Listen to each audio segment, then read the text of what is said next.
اللہ کے رسول صلی اللہ علیہ وسلم نے فرمایا اعطیت مکان التورات السبع، اللہ تبارک و تعالی نے مجھے تورات کے بدلے 7 طول عطا فرمائی ہیں۔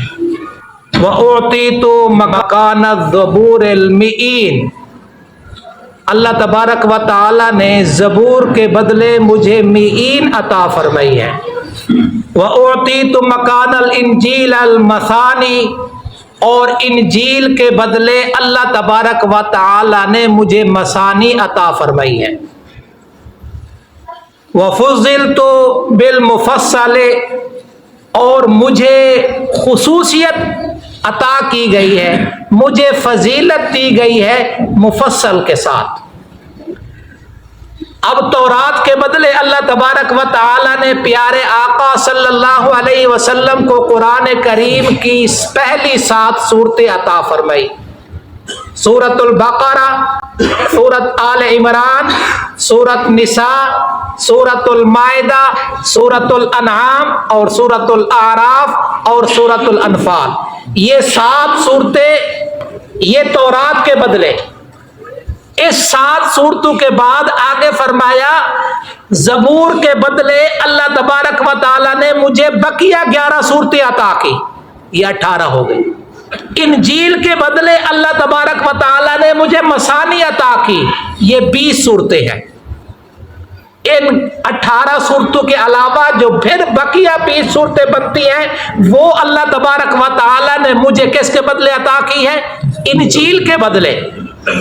اور یہ ٹوٹل ہو گئی 38 صورتیں، 7 اور 11 18 اور 20 38 صورتیں آسمانی کتابوں کے بدلے اور اس کی جگہ اللہ تبارک و تعالی نے مجھے عطا کی ہے۔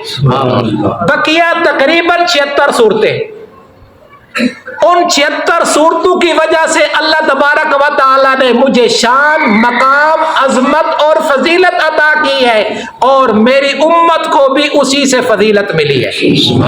یہ جو 76 صورتیں بقیہ بنتی ہیں یہ میرے آقا صلی اللہ علیہ وسلم، کیونکہ قرآن آقا صلی اللہ علیہ وسلم پہ نازل ہوا ہے اور امت کے لیے نازل ہوا ہے، قیامت تک آنے والے انسانوں کے لیے اللہ تبارک و تعالی نے اس کو مشعل راہ بنا دیا، ہدایت کا ذریعہ بنا دیا، اپنے قرب کا ذریعہ بنا دیا، اپنی خاص عطا اور نوازشات کا ذریعہ بنا دیا اور اپنے قرب کا ذریعہ بنا دیا۔ تو یہ قرآن مجید کی بقیہ جو 76 صورتیں ہیں اس کی مثال پہلی کتابوں میں بھی نہیں ملتی، یعنی اس جیسے مضامین، ان جیسی برکات اور ان جیسی فضیلتیں پہلی کتب سماویہ میں بھی نہیں ملتی۔ یہ قرآن مجید دین کی اصل ہے، اصل دین ہی قرآن مجید ہے۔ توحید کا، رسالت کا، قیامت کا اور جتنے اعمال ہیں ان سارا کا سارا کا بیان قرآن مجید میں کیا ہے۔ تو قرآن مجید کے ساتھ جو جڑ جاتا ہے، قرآن مجید کے ساتھ اتنا تعلق بن جاتا ہے، اتنا اللہ تبارک و تعالیٰ کے الطاف، اتنی اللہ تبارک و تعالیٰ کی رحمتیں، اتنی اللہ تبارک و تعالیٰ کی برکتیں انسان کو نصیب ہوتی رہتی ہیں۔